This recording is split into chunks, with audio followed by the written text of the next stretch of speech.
It's funny going to talk to someone you've never met about the illusion of self, because as a radio reporter, the first thing we always ask is for people to introduce themselves. How would you describe yourself? Well, on the surface, I might say my name is David Michelson, and I've been a consultant for over 30 years. I'm a dad. That's probably my most important job and love of my life. And yet, obviously, that question is a much deeper question as well. And that's the question that got David started on this journey. He says at first he was curious from a psychological perspective. What makes you, you? But then he began reading about Buddhism and practicing meditation. He even went to India to study with spiritual teachers.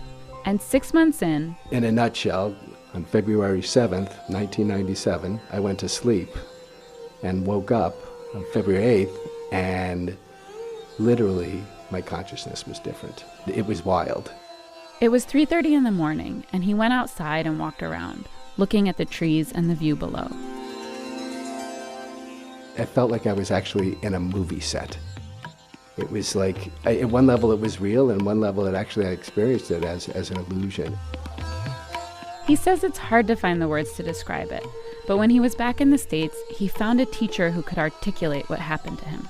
Up until you see beyond it, everything is dominated by oneself. I want to be enlightened.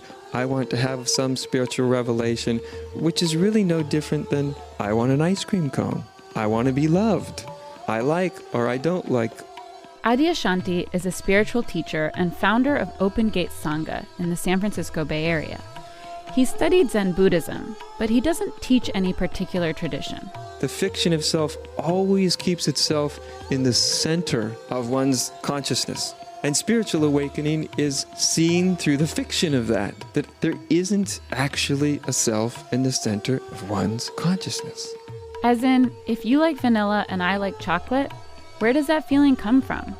That's not what makes you you. It's just a reaction to a set of experiences. But I told David, honestly, it's a lot to wrap my head around. Why is it important to see the self as a fiction? Is it a complete abandonment of identity? I think that can be harder for some people than others. I am deeply embedded within my identities as a Black woman, child of immigrants, and there isn't for me in this moment any strong movement toward letting those sort of markers of identity go. Chika Okoye is a practicing Buddhist who works at the Buddhist Peace Fellowship in Oakland.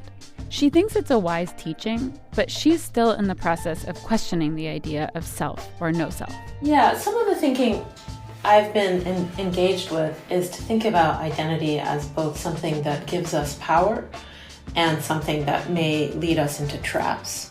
She says that for many disadvantaged groups, their identity can be a source of strength. I've been to people of color meditation retreats, and those have been really deeply powerful and transformative experiences. And while allying with people who've had experiences like hers can be empowering, our end goal isn't just to feel safe and comfortable with our folks. In our lived reality, we are dealing with various types of harms that come to us as a result of these selves. And we have to heal it and transform it. And perhaps through that healing and transformation, we can get to the place where we can see through what about it is false. At the end of the day, for Chika, what's important is to recognize that these realities are not personal. Some painful thing may happen, and our tendency is to say, my pain, my sadness, my anxiety.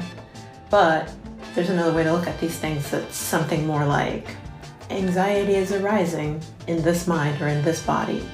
Chika and David both said it's not about believing one thing. Their spiritual learnings are guided by their own direct experiences. For Philosophy Talk, I'm Shireen Adil.